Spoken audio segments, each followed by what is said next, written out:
It's Saturday, so it's View from the Boundary time, and we're joined by an award-winning comedian, poet, actor and screenwriter. He starred recently on screen in the BBC comedy The Witchfinder, but he's a performer probably best known as a co-star of one of the biggest characters in British comedy history. As sidekick Simon, alongside Steve Coogan's creation Alan Partridge, he's been part of hugely successful series like Mid-Morning Matters and the one-show pastiche This Time, and the film Alpha Papa. He's an Edinburgh Festival Comedy Award winner, popular poet, and of course a huge cricket fan, who once wrote that his summer is defined by the Test match itinerary, much like us. And we're delighted he can fit us into that itinerary. It's a very good afternoon to Tim Key. Thanks for having me. It's an absolute delight to have you. Firstly... Just tweaked my mic. I have just tweaked your mic. Just quickly, because you were out in the crowd. I was, yeah. And we've established that every single commentator in this box got the dropped catch wrong. Yeah. We called it as a wicket. Yeah. Where were you sitting? How close were you to it? I was sitting sort of about 20 metres... Below us. Below you, yeah. I had it out. I mean, one of the problems was that on the screen it said out. That's not helpful, is it? No. And also, everything about it was out. I mean, the ball went sailing through the air. He cupped his hands as if he wanted to get him out. And then he crouched, and then a person actually tapped him on the shoulder as if to say, well done, you've got him out. And then someone from a different part of the crowd threw the ball back, and you realised he probably wasn't out. He was still in. There was a bit of bathos to it all, was it? I mean, it was an essentially miserable, amusing moment that was born of tragedy, which, I mean, we're going to be talking a bit about that, because that is comedy after all. It is. Now, I want to talk first about Steve Coogan. Yeah, let's get him out of the way. Do you mind? Genuinely, take us back to, how did you get on the show in the first place? Well, so I got a phone call from my agent, and I was in Edinburgh, sat with another comedian, David O'Doherty, and she said, look, it might not happen, but this is completely, keep this under your hat, you can't really tell anyone. And she told me that I was potentially going to be sidekick Simon, be Alan Partridge's new sidekick when they brought it back. And because I'm not allowed to tell anyone, I'm just going, okay. Are you absolutely thrilled at this point? I mean, I'm sort of having to sort of hold it in a little bit, because it is a really crazy thing to be asked to do, you know. I mean, I'm like an enormous Alan Partridge fan, and so I feel like I was sort of like any 35-year-old in the country would have been hearing this news, just kind of thinking, this can't quite be happening. Anyway, I said, well, that's fantastic, put the phone down. Then David goes, what was that about? And I go, doesn't matter, nothing. And then that was it. I was now going to be his sidekick. Did you know him well before? No, I didn't know him. I didn't know him hardly at all. He'd come and watched a show about 10 years before, and I'd been kind of obviously enormously starstruck and just been in the presence of, I mean, pretty much, I don't think you can overstate it, really, in my mind. I think anyone who likes, British comedy probably has him held in the same, reverence in cricketing terms. He's your, I don't know what he is, your Botham? Your Botham, probably. I mean, it doesn't really get much better than him. There's other big units out there. Your Atkinsons and your Victoria Woods. There's some big players, but for me, he fitted into my life and in me watching comedy in such a specific way, where I was probably 16, 17. It was the first stuff that I was watching. Day to day, not because my parents were watching. Yeah. So I'm watching this stuff that your parents don't get, and then I'm quoting it at school, and I'm kind of starting to speak in the way that in the way that they speak. And I remember going to university and living with people who were like 3 years younger than me in my final year, and clearly their person wasn't him. It was Ali G. And then probably the generation after that, or a few years after that, it's kind of The Office. But for me, the kind of 16-year-old stuff going in is all of that lot, the day-to-day, Chris Morris, Steve Coogan, Armando Iannucci, Rebecca Front, Doom McKeegan, all of those people. But really, if you have to choose one, it's probably him. Well, I'm with you on that as well, actually, because I was watching a lot of it myself. So I'm trying to imagine your feelings when you first meet him. Horror. Properly, yeah. Horror. I remember going up in a lift, and for the first meeting, and him being in another room talking to someone, and the lift doors opening, and me then, I could just hear him slightly, and it's Steve Coogan. It's quite mad. And then the door opens, and it's a really strange thing where I think you must meet a lot of your heroes doing this job. Yes. And it's quite interesting how quickly that just completely dissipates and they're just a person again. With him, it hasn't it hasn't totally happened yet. Oh, well, I mean, I don't tend to get too starstruck, and obviously there's some people you meet and you go, this is pretty mad, but quite soon you're sort of chatting away quite freely and you sort of forget that they're Jack D, and then you sort of press on. But with him it was a little bit different, because also I had an enormous sort of responsibility in that I was now being employed as his person on a much loved sort of franchise of programs in a way. So that's constantly in my mind, that I've got an enormous opportunity here to ruin a franchise. Do you know, this is so familiar. Oh yes, because you ruined TMS. Yes, I ruined TMS. I mean, I was told by a listener on the very first day I did it in 2015. I got a tweet from somebody saying, you're the very worst thing ever to have happened on this programme. No, I think I said absolutely worst. You're a disgrace. The disgrace. No, but I know you probably resign. did have the same thing, because you probably listened to it for 30 years before you did it. Absolutely. And you're on the shoulders of giants. Well, the first time you meet most of these people actually is when they sit down next to you. The first time I met Glenn McGrath was, when someone had left the commentary box, Jill Tufton was taking a break, and for the first time in the series, we welcomed Glenn McGrath. Yeah. Oh, crikey, I'm meeting Glenn McGrath. But well, I know, because you always say that under your breath. I remember hearing you. You're like, oh God, no, Glenn. He's terrifying for anybody. You'll appreciate this was the 2005 Ashes. It's the thought, well, and many Ashes series before that. But for us, Jeffrey was probably the one that's nearest to Coogan that I can think of, because in terms of... Jeffrey's your Partridge. Jeffrey's a Partridge, because he's been around for the longest, probably the longest serving summariser when I started. And so there was that sense of really not wanting to let him down. So when you're first on with Coogan, I can imagine those nerves. It's brutal. Well, also the nature of the show is, we did a show called This Time, which was kind of a 15-minute... It was actually for the internet, weirdly. And it's set in a radio studio, because he's sort of fallen on, as always with Partridge, his career is ebbing and flowing. Yes. And he's at a low point when we rejoin him after this hiatus, working for North Norfolk Digital. So the whole thing is set in a room like this but smaller, and it's soundproofed radio studio with 2 mics, no cameramen. There's just a mic there and a mic there picking up everything. So as soon as the door closes, it's just too much. It's me not only with Steve Coogan, who I've always loved all of his stuff, not just Partridge, but I'm also with Partridge, which added another layer to it. And he's obviously dressed as Partridge, and Steve encapsulates Partridge and becomes Partridge. So I'm looking at basically a monster. And it's really petrifying. How does he do that? I mean, is there a switch that's flicked when he's Steve Coogan and then he's Alan Partridge? It's not a gradual process? No, you do see it in his eyes. Steve is, to be fair to the guy, I'd never say it to his face, obviously, but he is a genius. And so how that switch is flicked, I don't exactly know. I mean, I'm sure there's some other less subtle comedians or characters that are invented where they go into like a stupid walk and sort of stick the moustache on and take it from there. But with him, he's normal Steve, albeit dressed as Partridge.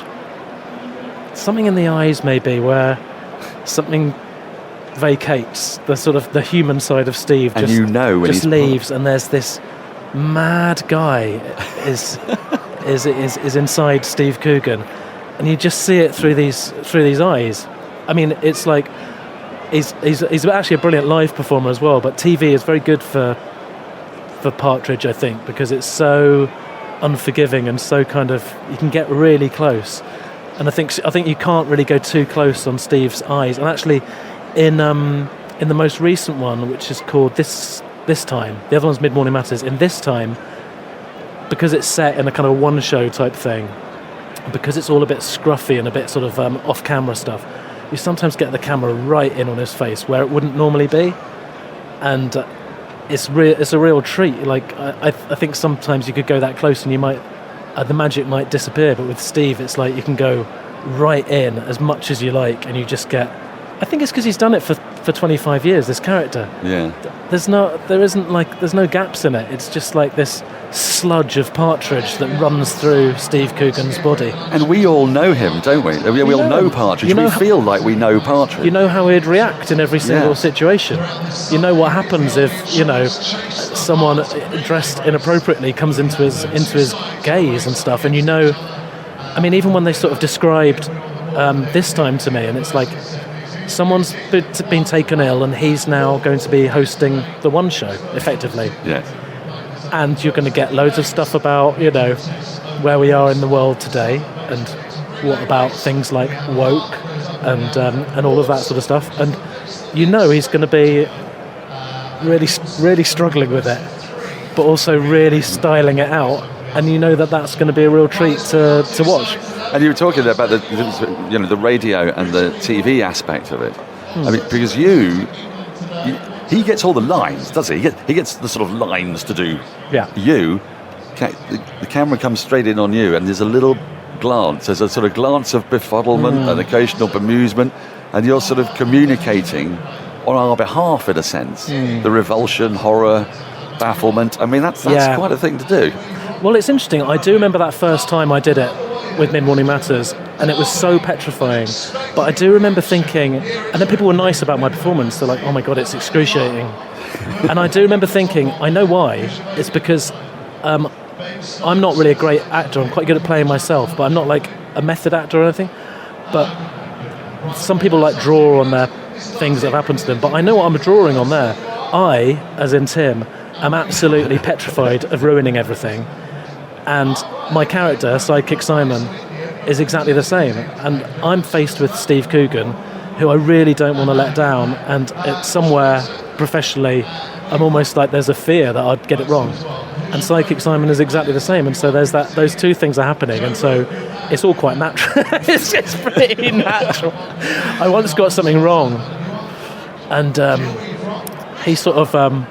he sometimes says stuff off camera as Partridge, and I remember him. He told me I'd done it wrong, and I said to him, "Is that Steve or Alan telling me off?" And he said, "That's both." Oh God, you poor thing! I know. There's some stuff there's definitely some flashbacks I've had to some. There's one time where we'll get you a couch. Yeah. There's one time where he's yelling at me in that show because I've done a practical joke that's gone wrong, and I remember him yelling at me on this is not Steve. This is Alan. And he's going, "You will never, ever, ever, ever, ever, ever work for North Norfolk Digital Radio again," or something like that. Yeah, I sometimes, I have flashbacks to that. It's brutal. He's like right in on me, and he's like, his finger is like pointing at me, and his veins are up, and it's that's the sort of ultimate kind of embodiment of this monster that I had to deal with. And again, you're saying, is that Steve? I didn't even want to check with that one. Right. I'm assuming it's usually a bit of both. Let's take you back to the dawn of your comedic journey. Sure. And there's one interesting way that you got into it. Because you didn't go to Cambridge, did you? No, did you? No. But I also wasn't on the Cambridge Footlights. Oh, no. Oh, I was on the Cambridge Footlights. Yes. How did you wangle that? That was through lying. I went to Sheffield. Lying, yes. Yeah, I went to Sheffield University and then came back and was a bit clueless as to what I would do next. And I'm from Cambridge, so I thought I'd be in a play or something, get out of my system. And then, I don't know, do something. But I went and did an audition for a play, and then I went and did an audition for the Cambridge Footlights. And I think you obviously have to be at Cambridge to do that. I thought that was the case. Yeah, you do actually. Yeah. So I went in, and I had to there was a big list of emails where you had to write down your email before you did the audition. All of them had a definite whiff of Cambridge University. They all ended with cam.ac.uk. Mine was the only one that ended at hotmail.com. And I think someone said, do you have a college one? And I said, I'm waiting for that to come through, which I don't know what that means, but I assume I was waiting for it to come through. And then I got the part, and there was 6 of us in it. And I remember after like a lot of auditions, we had 2 weeks of like writing together, and 12 of us, and eventually, after the last one, the directors said, "Okay, we'll put a letter in your pigeonhole to let you know whether you're in." Oh. So I said, "Could you put it in the could you put mine in the theatre pigeonhole?" Because obviously no pigeonhole. And then I was living this kind of double life because I was from Cambridge, so I was like with my pals, just in the pub. Went and got this thing, and it said I was in the Footlights, and kind of in my life an enormous moment, because it's a weird thing to imagine that you could possibly be doing what you're doing or what I'm doing. As a kid, you just assume that's what other people do. These are people on the telly, or these are people who are doing the interesting jobs, and that's not really open to me because that's kind of a dream world or a make-believe world. But it's weird. That was my first step on it, and after about a year, you kind of think, oh, well, you're broke and it's not going very well, but you are also thinking, God, why not? Maybe this can happen. Who were the people you were working with? My guys. Yeah, your guys. My guys were Mark Watson, who still best friends with, and he still is a fantastic comedian. Alex Horn was kicking about then. Of Taskmaster and many other fames. Mainly Taskmaster. Many. A bit of other fames, actually, yeah. You've done that, haven't you, Taskmaster? Taskmaster, yep. I did the first series. Yeah. Sorry, well, we'll come back to Taskmaster because we don't need to. Well, I want to know how it works. Don't give him the oxygen of publicity. Okay, well, let's take him out of the equation. Oh yeah. Let's make it about you. Yeah, exactly. Yeah. Why do you want to be on it? No, I'm terrified.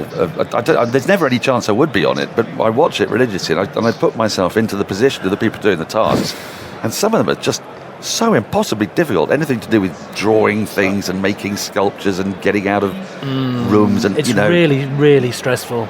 It looks it. I remember there was one where I finished doing it, and it was throwing it. You had to get a tea bag into a teacup from the longest distance. I remember that one. I remember doing it and just thinking, I put mine. I cut up a tennis ball and put it in a one of those things that you throw so your dog can get it, and I got some tarpaulin around the cups to use as a funnel, and threw it from miles, and it went in. And I remember walking away thinking, I've absolutely nailed that.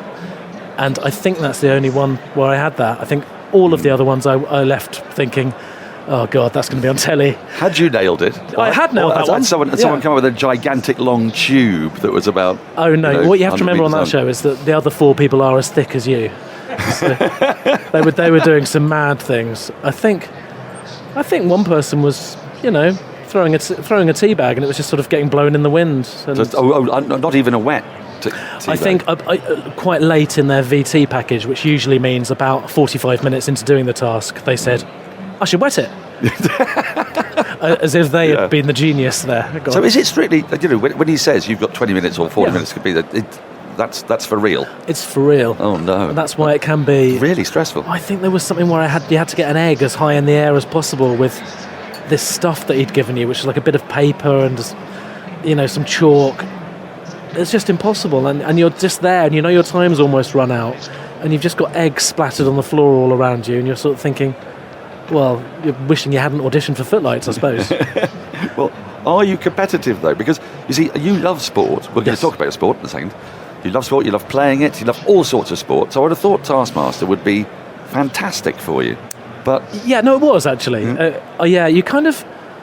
I think I was quite competitive, but I think you also sort of adopt a kind of, not by any plan, you adopt a kind of persona, and you find that you're the person who's going to, joyously lose every task, or you decide that you're going to really try and win everything, or you're somewhere in the middle. I think me doing it, I tried to be quite creative, tried to do stuff that maybe no one else had done. To the sort of the detriment to the task, it was style. It was more like... I was quite finessed, yeah. It was like Zach Crawley as opposed to Daryl Mitchell. Yeah, exactly. Yeah, I was trying to set up a declaration. Yeah.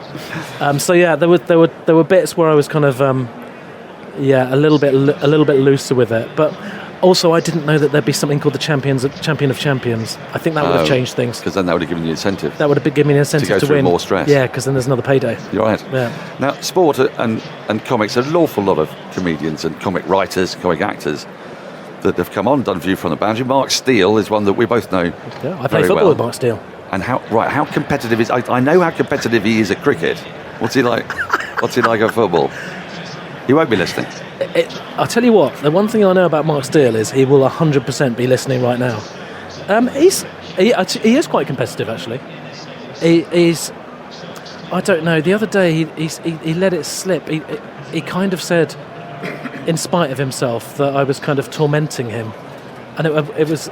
He came and watched. I think it was after my show, and he just sort of was shaking his head because I think in his mind, I kind of went round him a few times, but in my mind, I see him as kind of a very kind of. He's a very good left back. I mean, and he plays in the game as well. And he's sort of just stood there eating his Haribo Star Mix, but I can't work out if he's patronising Mark. I'm not patronising Mark. He's a very good. I'll tell you what Mark's like. He's like James Ward-Prowse. He takes a wicked set piece.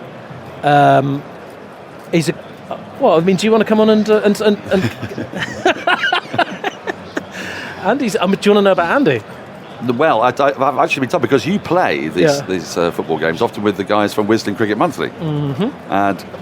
This is where we're going to segue seamlessly into cricket. Okay, perfect. Yeah, back to cricket. Because cricket is one of the few sports. Just to say, Andy's lost a yard of pace, but carry on.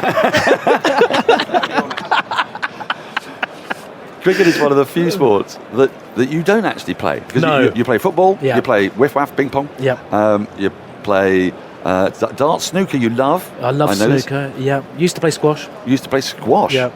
You're going to tell me, yes, squash. Yeah. Okay. That's quite a tricky sport. Why do you keep saying squash and then looking at my body? Well, I just think... I said I used to play squash. Yeah, squash is one of those sports that I just doesn't feel funny to me. Cricket, I think, is sort of intrinsically funny, isn't it? So why do you think that is? I don't know. I was going to ask you that. You're the comedian. Well, I know, but I kind of feel like... I think part of it, why it's funny, is you can think that you're better than you are. You can be delusional at cricket. In a way that I suppose the least funny sport out there is probably sprinting.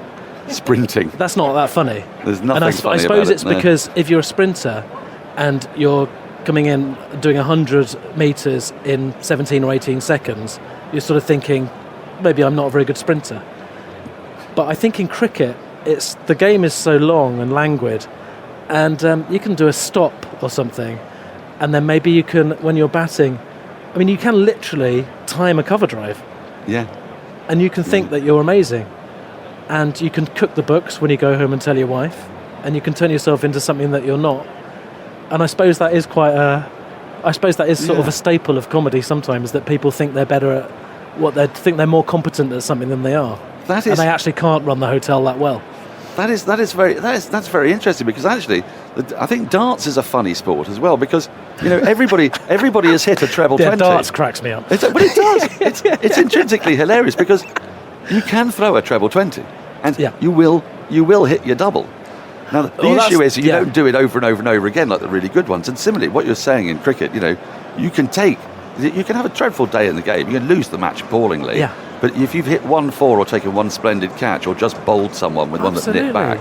That football match we play on a Friday with those cricket guys, it's amazing. It's the most brilliant game, because you play it and you go to the pub, and there's sort of an unwritten rule that you don't really talk about the game until after the second pint, and then people sort of get a few things off their chest. And some of those things can be quite negative and hurtful, but more than that, there are, people talk about the good things that they themselves have done, but you really can cling on to that. I mean, I'm still thinking about 2 Fridays ago, this through ball I did.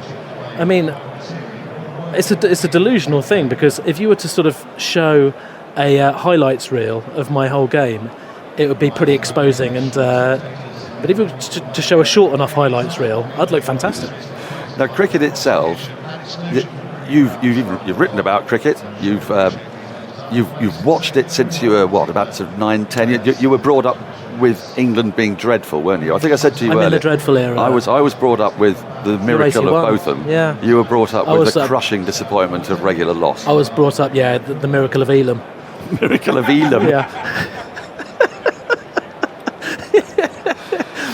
Yes. So, but the thing is, you're so optimistic that you think there will be. I remember, I think the first tour that I really remember is they were in the West Indies, and you are genuinely thinking, well, Larkins has got 16 here, so he might get 100. He might get 100. You never know. Because there's a canvas on which to express your hope, you think?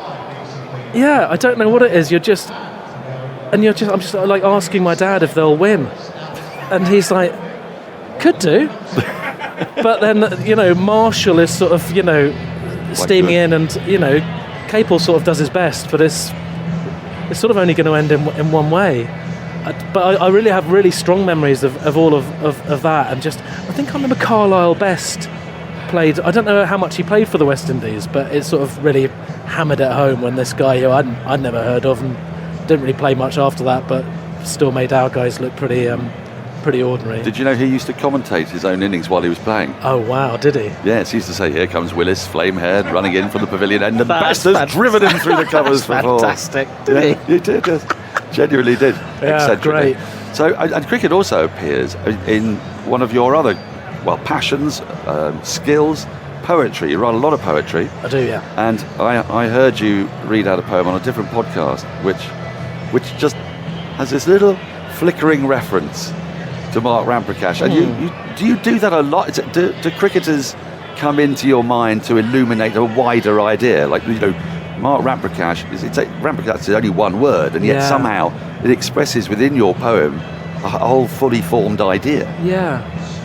I don't know what it is. I feel like that is something with sportsmen. I do turn to them sometimes. That you reference all sorts of things, and in Partridge there's a lot of those references are so well chosen, and in his world it's sort of, he lives in a kind of world of Eamon Holmes and those types of people, and I feel like it's really not unusual for a Ramprakash to suddenly appear in.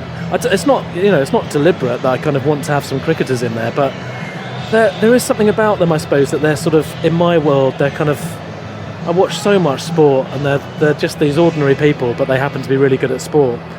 And I don't know why, but I do kind of find it quite funny to have them sort of experiencing normal life, taken out of their sport and just plonked into normal life, and see how they're getting on. Because they feel other human, don't they?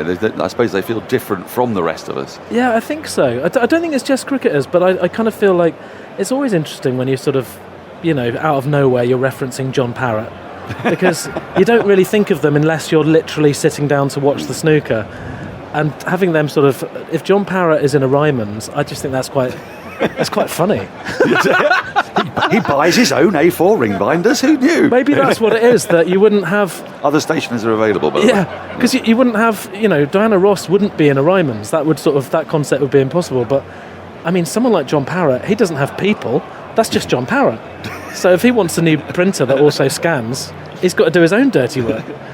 Now, during lockdown, I know lockdown was difficult for everyone, but it must have been hugely difficult in a certain way for creative people. Talk to Mark Steele about this, and the lack of doing your job, doing your live performance, what have you. Now, you wrote a book in lockdown. You've written an anthology of poetry. Yeah. Give us the name. You're allowed to do a plug. Oh right. So the first one's called "He Used Thought as a Wife," and that was written in the first lockdown. And then, surprisingly, the third lockdown happened, and I did another one then. I wasn't planning on doing that one, but that one's called "Here We Go Round the Mulberry Bush." And how did you find that? I mean, what were the biggest challenges for you with that lockdown? So that, there was no sport to start with, for example. Yeah. There were no audiences. There was not all your entire routines of life were massively disrupted, and you've sort of gone into found creativity through writing these books. Yeah, I feel so lucky that I was able to do that, because when it happened, it was kind of it was mad. Obviously for everyone it was completely crazy, and then there was just that additional thing of you want to do something useful, and you want to write something. And I remember sitting down with like a blank piece of paper and thinking, well, I should write a sitcom or something like that. And I'm so glad I didn't, because the idea of having all of that, I spent lockdown on my own. The idea of being 6 weeks into a lockdown and having a kind of writer's block in addition to everything else would have been horrible. So I just wrote. I'm lucky that I do just dash off these poems, and I wrote a couple of poems in that first week that were about what was going on, about, lockdown and about social distancing and about, only being able to leave your house once and all of that. And I didn't know whether it was right to write about it because everyone was still finding their feet creatively, and whether even if it was in bad taste. But I think after a few weeks you realise it's not really, and it's writing about this shared experience rather than the actual virus. It's writing about this mad thing that's happening to every single person. And so fortunately after about a couple of weeks I kind of had a head of steam, and I got in touch with my friend who designs books, and we decided we'd write a book. And after that it was kind of it was a kind of beautiful and very fortuitous collaboration that we had for her as well, where she's in Falmouth in Cornwall with this massive nice project she can get her teeth into, and I'm in London writing these poems, and we made a book, and we're incredibly proud of it. And it is unforgivingly about I definitely chose a certain direction. I think you had to sort of decide whether you were going to create something that was in the scheme of things kind of escapism, or whether you did just charge headlong into the I went big. Now, one of the features of lockdown initially was the sudden absence of sport. And for somebody like you, who you said you measured out your summer by the test match itinerary, you'd have been missing the World Snooker Championship in April, for example, and then the French Open tennis didn't happen, and you're just actually playing it yourself as well. How much of a blow was it, and how much of a kind of a soothing balm when it returned, was it? Yeah, well, it was both of those. It was a bit of a blow, but you don't really notice it at first because there's so much other stuff, like, for example, not being able to sort of hug anyone. So sport it's not totally high in the mix, but you also have this gradual feeling of, it's gone. And then when they started showing old matches, that was kind of quite good for a bit, where you're thinking, I'd like to watch England against Germany from 96 again, but that soon wears off. So it is quite mad. I'm sure you've had a lot of people say it to you, but when it came back behind closed doors, it was very surreal, but it was really useful. I mean, and even like TMS, when that came back, you suddenly had that back on, and you could listen to, because it isn't obviously just about the sport. It's about having this mad thing that you're weirdly caught up in and have been for 40 years, just in your ears all the time. And so having the commentary back on was kind of, it didn't really matter that there was no people in there, and it was just the fact that someone was saying, well, this chap's throwing this ball and someone's just whacked it again, and you think, good, we're back on. Normality is returning. Yeah, it was Nature a really nice healing. Yeah, it was a really nice thing to have back. Yeah, because radio is important to you. Is that you recognise it's a very different medium, but you've talked about radio and the sort of intimacy of the voices, and I guess. Yeah, I love it. Yeah. I think I've always loved radio. When on long car journeys, there'd be a lot of basically either cricket or sort of Tony Hancock and Just a Minute and things like that, or if he thought the kids were asleep, my dad would bang on some Vivaldi and listen to his music and stuff. But I think that's why I've got a lot of love for cricket, really, is listening to us lose in 1988 and 1989. We've had an email from Jazz in Croydon, because we barely touched on this except in your intro. He says, I'm a big fan of The Witchfinder, but was interested to ask, what attracted Tim to a comedy about the subject, as it's not the most obvious area for comedy. Yes. If people are unaware of Witchfinder, it's self-explanatory. It's self-explanatory, yeah. I play a witchfinder in 17th century England who is transporting a witch for trial in Chelmsford. The way they described it to me is it's like midnight run, but in the 17th century on horseback. Really? So that's a great. Yeah, because I'm the guy who's captured a witch, played by Daisy May Cooper, who's fantastic, and I've got to get her across. I've got to get her across England, and she's not a witch, obviously, because there's no such thing as witches, and she kind of knows that and is absolutely furious, and it sort of becomes a kind of road movie. And your character is a very self-serving one. It's very trammelled in one direction, and it's yourself. Yes, exactly. And your own best interests. Yeah, it is. Again, what we were talking about before is just someone who wants to be, who's not as competent as he thinks he is. He wants to be a really well-respected witchfinder, but he's absolutely terrible at it. But what attracted me was the guys who wrote it, the Partridge guys, and working with Daisy May Cooper was obviously, she's a genius. The Ashes-winning captain from 2005 is just walking into the box, and you've written about that series. Yes, you have. Have I? Yes, you have. Okay, great. I dug it out earlier. Oh, fantastic. It's obviously a magnificent, iconic series. What are your recollections of it? My recollections are I watched the first day and the last day of that series. I think the first day was almost rained off completely, and I saw Peterson walking around the outfield and was impressed by his height. And then I was there for the final day when Peterson got his 150, probably 8, was it? That's absolutely great. I mean, you write about it as if it was way more important to you than the stand-up routine you were doing in Edinburgh at the same time. Yeah. No, it was a very important series. But yeah, I did write about that series and being in Edinburgh and trying to catch it, on TVs around the city throughout the whole thing. And yeah, it meant a lot, that series. Michael Vaughan was the captain of the team.